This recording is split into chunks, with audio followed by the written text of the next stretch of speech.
face, you want to apply the white makeup all over your face. And starting with this pink blusher, I'm just going to apply it to the two sides of my forehead and this blue MUA to the centre forehead. You can use Fix Plus, although I'm really out, it's really sad, or a setting spray to make your eyeshadows a lot more vibrant. You can see that that blue is just pops a lot more. Mixing these three green eyeshadows to create a nice kind of emerald colour, I'm just applying it to the two sides of where my eye sockets are, and then this orange to the sides of my nose, almost like a contouring line, go right up into the eyebrow. And then this nice shimmery yellow to the centre forehead. I would have liked it to be a bit brighter, but never mind, it catches the light quite nicely. And then a darker blue on the top of the forehead and a purple just going around that pink. I'm also popping that purple into the side of the eye sockets just to blend with that emerald green. Applying this bright kind of neon purple to the side of the chins, and then an orange to blend in with the purple. It's a really nice contrast. Applying a small line of pink right underneath the bridge of the nose just makes the nose look more contrasted against that orange and pink. And a small amount of a kind of grass green to outline the eye sockets, and then a lighter green to go on the bottom of the chin.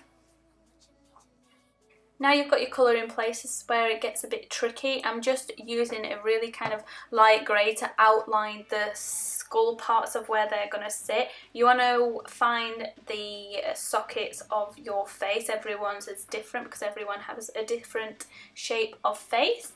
But I'm just kind of outlining at the moment. I know it looks really messy, but we're going to fill it all in and it will look good, hopefully. When you're drawing on the positions of your eye sockets and your kind of jawline or holes or whatever they're called, just make sure it's in quite a light shade, because if you make a mistake then you can easily rub it out, but if you go in with full-fledged black then it's going to be a lot difficult to kind of get rid of.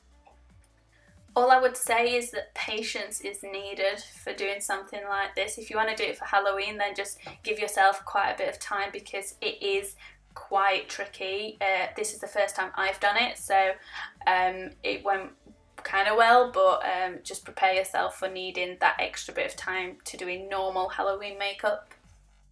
When you're colouring the black in, just make sure you're not going outside the line. It's like a children's book, just because that black, as I said before, is really hard to get off, and then it's going to pull the white off and the colour off, and it's just going to be a big problem. Pat the black eyeshadow on top of the black cream, and that's going to give it a bit more depth and make it more black.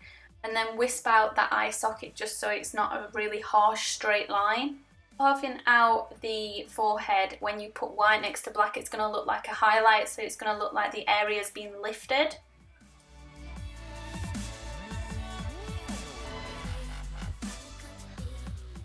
And by applying that black, it's just going to sit under that white line, so it's going to look like a hollow, and then the white's going to look more highlighted. The teeth want to be really, really white compared to the black hollows of the cheek. They really want to pop out. And when you're applying those teeth lines, make sure they're quite black, but they're very straight and very thin.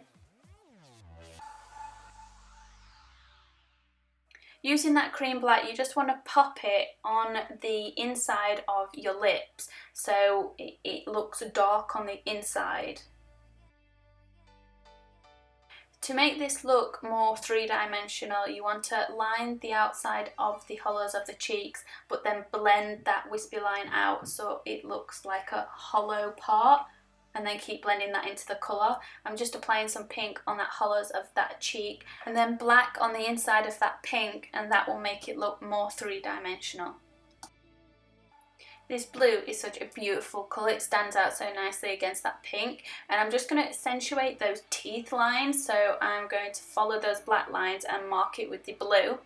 I don't want to apply too much colour to the cheeks because I like them nice and white, but just applying a little bit of orange will just give it that pop. And then stripes of white in between them blue lines, and then that'll make it look like the teeth are actually coming from the roots.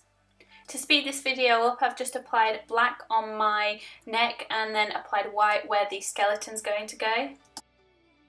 And then the simple task of making my eyes dark, so I'm going to line my lid, top and bottom waterline, and then apply plenty coats of mascara. You can apply fake eyelashes, but I don't think it's needed at all. And then to make those lips darker on the inside, I'm just going to line this with what I think is a gel eyeliner, but I have no clue. And that's the look complete. I hope you enjoyed it.